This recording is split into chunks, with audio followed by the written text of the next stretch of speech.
شام کا وقت تھا۔ خیرو مالی باغ میں پودوں کو پانی دے رہا تھا۔ وہ اس وقت نہ جانے کن خیالوں میں کھویا ہوا تھا۔ اسے اپنے بیتے ہوئے دن بڑی بری طرح سے یاد آ رہے تھے جب وہ اپنے پرانے مالک غلام علی کے ہاں کام کرتا تھا۔ وہ غلام علی صاحب کے ہاں بے حد خوش تھا۔ وہ اس پر بڑی مہربان تھے۔ وہ اس کا بے حد خیال رکھتے تھے، اس کے کام کی بڑی تعریف کرتے۔ یہ سب سن کر خیرو بڑا خوش ہو جاتا تھا۔ تم نے لان کو کتنا خوبصورت سجا رکھا ہے، ہر ایک پودا کتنی خوبصورتی سے لگایا ہوا ہے، اور ان کی کانٹ چانٹلے کو بڑی اعلیٰ کر رکھی ہے۔ لیکن وہ کیسی بری گھڑی تھی کہ جب غلام علی صاحب اس شہر سے دوسرے شہر چلے گئے اور خیرو کو ان کی نوکری چھوڑ کر کسی دوسرے مالک کے ہاں نوکری کرنا پڑی۔ اب وہ نئے مالک کے ہاں کام کرتا تھا۔ اس کا نام گلزار خان تھا۔ گلزار خان خیرو کے پچھلے مالک غلام علی کے بالکل الٹ تھا۔ گلزار خان بڑا کنجوس، بد مزاج اور بہت ہی چڑچڑا تھا اور بے حد ناقدرہ۔ خیرو جتنا بھی کام کر لے، کیا مجال کہ گلزار خان کبھی خوش ہو جائے۔ چاہے کوئی کتنا بھی کام کر لے، اس کا منہ کبھی سیدھا نہیں ہوتا تھا۔ خیرو، ان پودوں کو پانی کیوں نہیں لگایا؟ اور گھاس بھی دیکھو، جلدی کام ختم کرو۔ اور گلزار خان کا ایک بیٹا بھی تھا، دلدار خان۔ وہ اس سے 2 قدم آگے تھا۔ خیرو ان دونوں باپ بیٹا کے درمیان پس رہا تھا، لیکن خیرو آدمی وفادار تھا۔ وہ سب تکلیفیں جھیل رہا تھا اور کیسے بھی کر کے وہ وہاں گزارا کر رہا تھا۔ وہ انہی خیالوں میں پودوں کو پانی دے رہا تھا کہ اتنے میں ایک نرم سی آواز اس کے کانوں میں پڑی، جس نے اسے چونکا دیا۔ اس نے گردن اٹھا کر دیکھا تو ایک شریف آدمی اس کے سامنے کھڑا تھا۔ ارے بھائی، خیرو مالی کو جانتے ہو؟ میں ہوں خیرو مالی، سرکار میرے لائق کوئی کام؟ غلام علی صاحب کو جانتے ہو؟ اپنے پرانے مالک کا نام سن کر خیرو کا چہرہ خوشی سے کھل گیا۔ میں جانتا ہوں انہیں، انہیں نہیں جانوں گا تو اور کس کو جانوں گا؟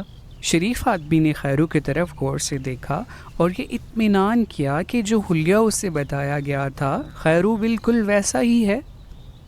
تمہیں یہ سن کر بڑا افسوس ہوگا کہ غلام علی صاحب کا انتقال ہو گیا ہے۔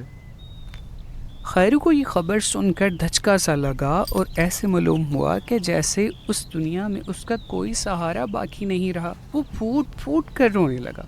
شریف آدمی بھی رو رہا تھا۔ اس نے آنسو صاف کرتے ہوئے رک کر کہا، غلام علی صاحب مرتے ہوئے تمہیں دعائیں دی گئی ہیں اور تمہارے لیے تحفہ بھیجا ہے۔ پھر اس شخص نے جیب سے ٹھیک ٹھاک رقم نکال کر خیرو کو دے دی۔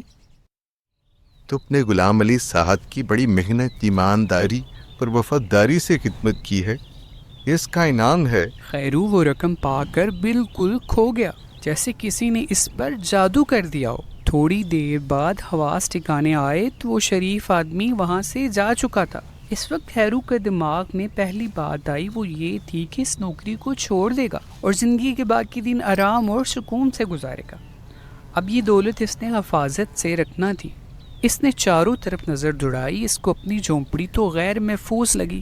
اس میں سے یہ رقم چوری ہو سکتی تھی۔ اس کی نظر ایک جھاڑی پر پڑی جو گھنی اور ایک طرف تھی۔ اس کے پیچھے ایک پرانا درخت تھا جس کے اوپر ایک کوکھ یعنی سوراخ بنا ہوا تھا۔ خیرو نے وہ رقم اس تھیلی میں ڈال کر وہ تھیلی کوکھ میں رکھ دی اور اس پر ایک پتھر رکھ دیا۔ خیرو کو تھیلی کی طرف سے اطمینان ہو گیا۔ اس نے سوچا کہ خان صاحب کو آخری سلام کر رہا ہوں، لیکن اس کو معلوم نہیں تھا کہ گلزار خان کا بیٹا دلدار خان اس کو تھیلی رکھتے ہوئے دیکھ رہا ہے۔ چوں ہی خیرو پیڑ کے پاس سے ہٹا، دلدار خان پنجوں کے بل دوڑتا ہوا وہاں آیا اور چپکے سے تھیلی نکال لی، سیدھا باپ کے پاس پہنچ گیا اور کہا، یہ تھیلی خیرو مالی کی ہے، اسے ایک جگہ سے اڑا لایا ہوں۔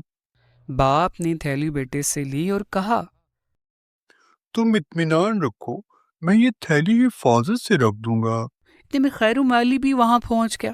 گلزار ہاں اس وقت بے حد خوش تھا۔ وہ پہلے کی طرح غصہ اور منہ چڑھا کر بات نہیں کر رہا تھا۔ مالک، میں اب یہ نوکری چھوڑنا چاہتا ہوں اور باقی زندگی آرام سے گزارنا چاہتا ہوں۔ ٹھیک ہے خیرو، چلے جاؤ، اب تمہاری کافی عمر ہو چکی ہے، تم نے اچھا وقت گزارا یہاں۔ خیرو نے گلزار خان کو نہیں بتایا کہ وہ ایسا کیوں کرنا چاہتا ہے یا اس کو پیسے ملے ہیں، اور نہ ہی گلزار خان نے کچھ پوچھا اور نہ ہی کچھ کہا۔ گلزار خان نے خیرو کی جو تنخواہ بنتی تھی وہ اسے دے دی اور اگلی صبح اس کو جانے کی اجازت دے دی۔ دوسرے دن جب خیرو مالی چپ چاپ گھر چلا گیا اور کوئی شور نہ کیا تو دلدار خان کو شک ہوا۔ وہ بھاگا بھاگا باپ کے پاس پہنچا۔ ابا وہ تھیلی کہاں ہے؟ بیٹا یہ تھیلی میں ایسی جگہ رکھتی ہے کہ کسی کے باپ کو بھی اس کی خبر نہیں ہوگی۔ آگ کس جگہ رکھی ہے آپ نے؟ وہ جو ایک طرف جاڑی ہے نا، اس کے پیچھے پرانا درخت کے اوپر ایک کوک بنی ہوئی ہے، اس میں رکھ دیا ہے۔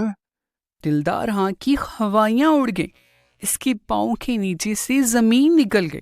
گلزار خان کو بیٹے کی حالت دیکھ کر بے حد حیرانگی ہوئی۔ یہ کیا غضب کیا ابا، میں یہ تھیلی وہیں سے تو نکال کر لایا تھا۔ خیرو نے جاتے ہوئے وہ تھیلی وہیں سے نکال لی تھی جہاں دوبارہ گلزار خان نے رکھی تھی، اور اطمینان سے اپنے گاؤں چلا گیا۔ اس کے پیچھے اس باپ بیٹے نے اس کی رقم کے ساتھ کیا کیا اور کس طرح اللہ نے اس کی رقم کو محفوظ رکھا، خیرو کو کچھ علم نہ تھا۔ اس کہانی سے ہمیں یہ سبق ملتا ہے کہ خریص اور لالچی آدمی کبھی کامیاب نہیں ہوتا، اور کسی کے مال اور پیسے پر بری نظر رکھنے والا، اس کو چوری کرنے والا، اس پر ہاتھ صاف کرنے والے کا کوئی دین نہیں ہوتا، اور نہ ہی دنیا۔ انسان کو خیانت، بددیانتی، خرس اور لالچ کرنے سے بچنا چاہیے۔